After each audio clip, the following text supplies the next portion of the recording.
आपको पैसा, पावर, रुतबा, सम्मान, बहुत कुछ अगर एक साथ चाहते हैं तो आपके लिए एक बहुत ही अच्छी अपॉर्चुनिटी यानी कि पुलिस प्रशासन में आपको जाना चाहिए। दोस्तों, सभी लोगों को ये लगता है कि पुलिस के पास कितना पावर होता है, इसीलिए सभी लोग चाहते हैं, ज़्यादा से ज़्यादा लोग यही चाहते हैं कि वो पुलिस प्रशासन में जॉब ले। दोस्तों, बहुत सारे लोगों ने अपने सपने सजाए हुए होते हैं, तो दोस्तों अगर आप भी ऐसे सपने सजा कर रखे हैं, अगर आप भी पुलिस में जाना चाहते हैं, तो दोस्तों आपने केवल यही सोचा है कि आपको केवल पुलिस बनना है, किंतु पुलिस में कौन सी पोस्ट होती है, कितनी पोस्ट होती है, कितने प्रकार की पोस्ट होती है, ये जानना बहुत जरूरी है। क्योंकि अगर आपको इसमें जॉब नहीं भी लेनी है, फिर भी आपको नॉलेज के लिए ये जानना जरूरी होता है, आपकी समझ में ये बात जरूर होनी चाहिए कि इसमें कितनी पोस्ट होती है। दोस्तों, अगर आपने कोई इंडियन फिल्म देखी हो, सिंघम देखी हो, पुलिसगिरी देखी है, तो बहुत सारी फिल्मों में पुलिस के कारनामे आपने देखे होंगे, पुलिस का पावर आपने देखा होगा। तो ऐसे पावर वाली जॉब अगर आप चाहते हैं तो दोस्तों ये बहुत ही अच्छी अपॉर्चुनिटी है, आपको ये देखना होगा। क्योंकि अगर आप इस क्षेत्र में जाना चाहते हैं तो आपको ये वीडियो पूरा ध्यान से देखना होगा। तो मैं प्रोफेसर की पाठशाला में आप सबकी हार्दिक स्वागत करता हूं। दोस्तों, अगर इस चैनल पे आप नए हैं तो नीचे रेड बटन पे सब्सक्राइब के बटन है, उस पर क्लिक कर दीजिए और बेल आइकॉन को जरूर प्रेस कर दीजिए ताकि कोई भी नई वीडियो आप चुके नहीं। दोस्तों, तो आइए बात करते हैं पुलिस में कौन कौन सी पोस्ट होती है। दोस्तों, सबसे पहले 12वीं कक्षा पास करने के बाद अगर आप पुलिस में ज्वाइन होना चाहते हैं तो सबसे पहली है पुलिस कांस्टेबल। यानी कि पुलिस कांस्टेबल बनने के लिए केवल आपकी शारीरिक और प्राथमिक कसौटी ली जाती है। इसके आधार पर 12वीं कक्षा के बाद आप पुलिस फोर्स में ज्वाइन हो सकते हैं। इसके बाद अब परिवर्तन के दौर में अगर हो सकता है कि ग्रेजुएशन पर इसकी एग्जाम ली जाए। दोस्तों, इसके बाद दूसरी पोस्ट आती है हेड कांस्टेबल, जो कांस्टेबल के बाद की पोस्ट होती है। यहीं से आपको सिंबल लगना शुरू हो जाता है। फिर है असिस्टेंट सब इंस्पेक्टर यानी कि ASI जिसे हम कहते हैं। जो थाना होता है उसमें PSI होते हैं, उनके नीचे की पोस्ट होती है ASI। इसके बाद आती है PSI यानी कि पुलिस सब इंस्पेक्टर, यानी कि सब इंस्पेक्टर भी इसे कहते हैं, SI भी कहते हैं। इसके बाद नेक्स्ट पोस्ट होती है इंस्पेक्टर की, जो PSI के बाद की पोस्ट है। स्टार, यहाँ से जो इंस्पेक्टर सब इंस्पेक्टर उनको 2 स्टार होते हैं, ASI को 1 स्टार होता है और इंस्पेक्टर जो होते हैं उनको 3 स्टार लगते हैं।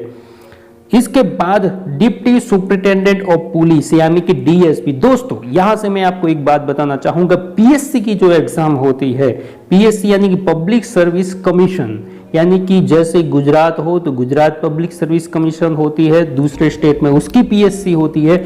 इसके आधार पर जो पुलिस में भर्ती होते हैं वो यही से पोस्ट उनकी शुरू हो जाती है, यानी कि DSP district superintendent of police. दोस्तों, यहां से दूसरी एक है additional superintendent of police ASP जिसे हम कहते हैं, ASP assistant superintendent of police. दोस्तों, IPS में जो सिलेक्ट होते हैं UPSC के माध्यम से, एक बात यहां पर एक ध्यान रखनी है कि एक तरफ PSC है, एक तरफ UPSC है, यानी कि एक तरफ GPS कैडर होगी, गुजरात पुलिस सर्विस होगी और दूसरी ओर इंडियन पुलिस सर्विस होगी। दोनों की पोस्ट जो है वो सेम ही होती है, एक DSP और एडिशनल सुपरिटेंडेंट ऑफ पुलिस। दोस्तों, तो यहां से शुरू हो जाएगा IPS और GPS की।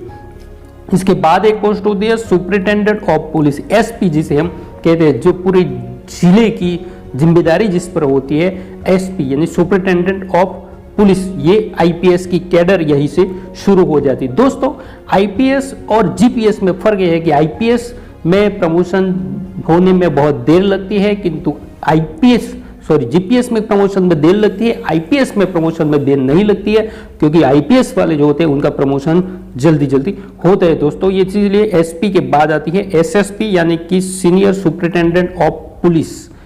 इसके बाद होती है deputy inspector general of police यानी कि DIG का फुल फॉर्म होता है ये। फिर होती है इंस्पेक्टर जनरल ऑफ पुलिस जिसे IGP हम कह सकते हैं। ये सारी सर्विस जो है वो दोस्तों इसमें जो है वो आईपीएस कैडर की होती है। और अंत में सबसे बड़ी पोस्ट अगर कोई है तो डीजीपी यानी कि डायरेक्टर जनरल ऑफ पुलिस, जो पूरे स्टेट में जिनकी जिम्मेदारी पुलिस प्रशासन की है वो है डीजीपी। तो सबसे बड़ी पोस्ट अगर पुलिस में है तो वो डीजीपी की है। और सबसे पहली जो है वो कांस्टेबल से, यानी कांस्टेबल से शुरू होकर डीजीपी तक पुलिस की जो पोस्ट है वो जाती है। इन पोस्ट में आपको कौन सी पोस्ट में जाना होता है वो आपको ध्यान रखना पड़ेगा दोस्तों। अगर आप पीएससी की कैडर से आते हैं तो डीएसपी से आपकी शुरुआत होती है, डीएसपी से शुरुआत होती है। इसके बाद आईपीएस अगर आप बन जाते हैं या इंडियन पुलिस सर्विस या यूपीएससी पास करके आते हैं तो दोस्तों आपकी assistant sub police inspector superintendent of police से ये शुरू होती है दोस्तों। तो इस प्रकार से तकरीबन 12 प्रकार की पोस्ट इस प्रशासन में होती है, जो ऊपर से लेकर नीचे तक है। सबसे बड़ी पोस्ट यानी कि डीजीपी और सबसे छोटी पोस्ट यानी कि कांस्टेबल, कांस्टेबल से शुरुआत होती है और डीजीपी तक जाती है। तो दोस्तों आईपीएस कैडर की शुरुआत यहीं से एएसपी से शुरू हो जाती है। फिर जॉइंट कमिश्नर भी होते हैं और बहुत सारी पोस्ट होती है। इसमें भी एक आराम और अनाराम होते हैं, ठीक है। तो ऐसी कई पोस्ट भी भीतरी होती है दोस्तों। अगर आप भी ऐसी पोस्ट में जाना चाहते हैं, अगर आप बड़ी पोस्ट में जाना चाहते हैं तो आपको पीएससी या यूपीएससी पास करनी पड़ेगी। और आप अगर शुरुआत करना चाहते हैं तो 12वीं पास के बाद आप कांस्टेबल में जा सकते हैं, किंतु लक्ष्य हमेशा बड़ा होना चाहिए, छोटा नहीं, क्योंकि बड़ा सोचेंगे तब छोटे तक तो आराम से पहुंच जाएंगे। दोस्तों आपको लगता होगा कि इतनी कंपटीशन में क्या करेंगे, आप शारीरिक और प्राथमिक कसौटी की बहुत अच्छी सी तैयारियां कीजिए। अगर आपकी बॉडी अगर इस प्रकार की है तो आप इसकी तैयारियां कर सकते हैं। यूपीएससी अगर पास करना चाहते हैं तो आपको तैयारियां करनी पड़ेगी। आईएएस कैडर के बाद दूसरी कैडर होती है आईपीएस की। तो आईपीएस किस प्रकार से बनते हैं, आईपीएस में क्या क्या चाहिए, आईपीएस पास करने के लिए किस प्रकार से तैयारी करें, तो नेक्स्ट वीडियो देखने के लिए सब्सक्राइब कीजिए और बेल आइकन को जरूर प्रेस कर दीजिए, ताकि जीके यानी कि जनरल नॉलेज का कोई भी पॉइंट और जॉब का कोई पॉइंट या आईपीएस कैसे बने, आईएएस कैसे बने, उसकी बात अगर आप देखना चाहते हैं तो नेक्स्ट वीडियो में आप देखिएगा। बहुत बहुत धन्यवाद।